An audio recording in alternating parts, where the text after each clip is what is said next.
Morning 8th class students. देखिए बेटा, हम आपका चैप्टर पत्रों की चिट्ठियों की अनूठी दुनिया के बारे में पढ़ रहे थे। यहाँ हमने चिट्ठी और पत्रों दोनों के जो इम्पोर्टेंस है, इनका महत्व हमारे जीवन में है, उनके बारे में हमने पढ़ा है। अब आगे हम पढ़ते हैं। जहाँ तक पत्रों का सवाल है, अगर आप बारीकी से उसकी तह में जाएं तो आपको ऐसा कोई नहीं मिलेगा जिसने कभी किसी को पत्र न लिखा या लिखवाया हो। देखो, पत्रों की दुनिया में जैसे हम लोग अब नहीं लिखते, लेकिन हमारे दादाजी, पापा जी, ताऊ जी जो भी हैं, उनसे आप पूछिए, या तो उन्होंने आपसे जरूर पत्र लिखवाया होगा या फिर पढ़वाया होगा। ऐसा आपने जरूर किया होगा। पत्रों का बेसब्री से जिसने इंतजार न किया हो, लोग पहले संदेश के रूप में जो पत्र आते थे वो उनका बहुत ही बेसब्री से इंतजार करते थे, बेसब्री बेचैनी से इंतजार करते थे।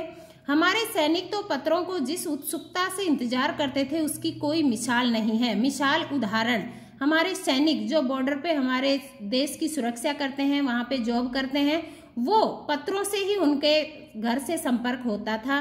तो उनको तो पत्रों की इतनी उत्सुकता रहती थी कि उसकी तो कोई उदाहरण ही नहीं है। एक दौर था जब लोग पत्रों का महीनों इंतजार करते थे। पहले एक समय था जब लोगों को महीनों तक पत्रों का इंतजार करना पड़ता था, पर अब वह बात नहीं है। परिवहन साधनों के विकास ने दूरी बहुत घटा दी है, अर्थात अब महीनों इंतजार न करके लोगों को बहुत जल्दी समाचार मिलने लग गए हैं। पहले लोगों के लिए संचार का इकलौता साधन चिट्ठी ही थी, पर आज और भी साधन विकसित हो रहे हैं। पहले इकलौता अर्थात एकमात्र साधन क्या था? चिट्ठी ही थी, लेकिन अब और भी अनेक साधन विकसित हो चुके हैं। आज देश में ऐसे लोगों की कमी नहीं है जो अपने पुरखों होता है पूर्वजों की चिट्ठियों को सहेज और संजोकर विरासत के रूप में रखे हुए हैं। अर्थात आज भी ऐसे देश में लोग हैं जो पहले अपने पूर्वजों की जो भी चिट्ठियां आती थी उनको आज भी संजोकर अर्थात क्रम से रखे हुए हैं। बड़े बड़े लेखक, पत्रकारों, उद्यमी के कौन होता है? परिश्रमी। तो ये जो लोग हैं, ये अपने चिट्ठी पत्रियों को, सन्यासी या किसान, इनकी पत्र रचनाएं अपने आप में अनुसंधान का विषय है, अर्थात खोज करने का विषय है। अगर आज जैसे संचार साधन होते तो पंडित नेहरू अपनी पुत्री इंदिरा गांधी को फोन करते। अगर आज जैसे हम लोग फोन करते हैं फटाफट, हैं, तो ऐसे साधन होते तो नेहरू जी भी क्या करते? अपनी बेटी को, इंदिरा को फोन करते। पर जब पिता के पत्र पुत्री के नाम नहीं लिखे जाते, तब अब जैसे नहीं लिखे जाते पिता के नाम, पुत्री के नाम, अब सीधा ही क्या होता है? फोन उठाया और बातें की। लेकिन पहले क्या था? पहले भी अगर उस समय भी नेहरू जी के समय में फोन होते तो वो भी अपनी बेटी को फोन ही करते।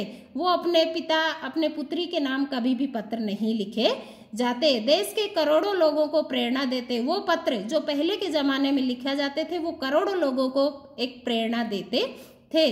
पत्रों को तो आप सहेज कर रख लेते, पर SMS संदेशों को आप जल्दी ही भूल जाते हैं। देखो, पत्र तो हमारे याददाश्त में बहुत लंबे समय तक रहते हैं, हम लोग उन्हें जचा कर रखते हैं, लेकिन SMS वगैरह, फोन की जो बातें हमारे आज होती है, ये हम तुरंत भूल जाते हैं। तो लंबी याददाश्ती के लिए हमारे जो भी संदेश है उनको हमें संजो कर रखने के लिए पत्र ही एकमात्र साधन है। जितने संदेशों को आप सहेज कर रख सकते हैं, तमाम महान हस्तियों की तो सबसे बड़ी यादगार या धरोहर उनके द्वारा लिखे गए पत्र हैं। धरोहर होती है अमानत और अस्थियां महत्वपूर्ण व्यक्ति। तो जो भी पहले महत्वपूर्ण व्यक्ति थे, बड़े बड़े लोग थे, उनकी अमानत तो पत्रों द्वारा ही लिखी जाती थी और उन्हें सहेज कर भी रखा जाता था। भारत में इस श्रेणी में राष्ट्रपिता महात्मा गांधी को सबसे आगे रखा गया है।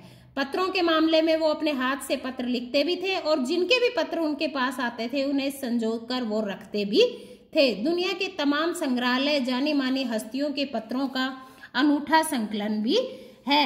संकलन इकट्ठा किया हुआ जितने भी हमारे संग्रहालय हैं, जिन पुरानी वस्तुएं जहां रखी जाती हैं, तो आज भी महान हस्तियों के संकलन अर्थात पत्र चिट्ठियां वहां भी संजोकर रखी हुई हैं। तमाम पत्र देश, काल और समाज को जानने समझने का असली पैमाना है। पहले हमारे देश में क्या हुआ, कैसे हुआ, इन सभी चीजों को जानने और समझने का एक असली तरीका, पैमाना भी क्या है? पत्र ही है। भारत में आजादी के पहले महासंग्राम के दिनों में जो कुछ अंग्रेज अफसरों ने अपने परिवारजनों को पत्र में लिखे, वे आगे चलकर बहुत महत्व की पुस्तक बन गए थे। महासंग्राम, जो महायुद्ध पहले हमारे देश को आजाद कराने के लिए अंग्रेजों और भारतीयों के बीच हुआ, वो सारी चीजें महत्वपूर्ण जो चीजें थी, जो युद्ध थे, जो आपस में आंदोलन किए उन्होंने, ये सारी एक पुस्तकों में बनकर अब आ गई हैं। इन पत्रों ने साबित किया है कि यह संग्राम कितनी जमीनी मजबूती के लिए हुआ था।